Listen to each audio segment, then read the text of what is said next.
10 સભ્યોના એક જૂથમાં 5 સભ્યોની સરેરાશ ઊંચાઈ 5.2 ફૂટ છે.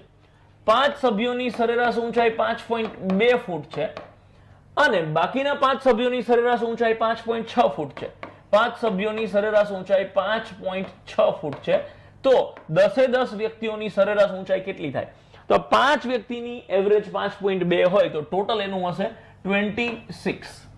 રાઈટ, આ બંનેનો ગુણાકાર કરો એટલે 26 આવે અને આનો તમે બંનેનો ગુણાકાર કરો એટલે 5 5 25 ને 5 36 એટલે કે 25 ને 3 28. ટોટલ કરો 28 ને 26 54, 54 આવે. વ્યક્તિઓ કેટલા છે? તો કે ટોટલ 10. તમે આ 54 ને 10 થી ભાગી નાખો એટલે 54 ભાગ્યા 10 તમારો જવાબ આવી જશે 5.4, 5.4. તો option D is the correct and final answer.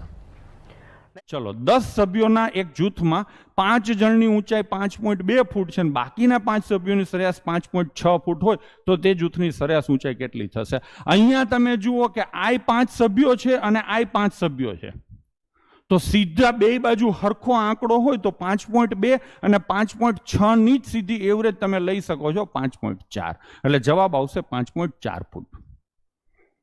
શું આવશે? પણ ઘણા નહીં મજા આવી, આવું મફતમાં પતી જાય ને એટલે ન મજા આવે. ચલો તમારો શોખ પૂરો કરીએ, કાયદેસર ગામ કરે એમ કરીએ.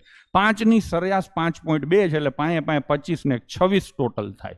બીજા 5 ની સરેરાશ કેટલી છે? 5.6 એટલે 5.6 ગુણ્યા 5 કરીએ તો ટોટલ કેટલો થાય? 28. તો ટોટલ આ બેનો થઈને કેટલો થાય? 54. આ કેટલા જણનો ટોટલ આવ્યો? દીપ 10 જણનો. તો એવરેજ કેટલી આવે? 5.4. ચલો આમ તમને શું હોય કે સાહેબ થોડીક મહેનત કરીને માર્ક આવે ને તો જ મજા આવે, નહીતર મજા ન આવે. આ મહેનત કરી, બાકી મફતમાં માર્ક આવે.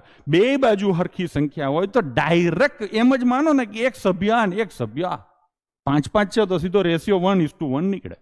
તો 5.2 અને 5.6 ની એવરેજ આવે 5.4.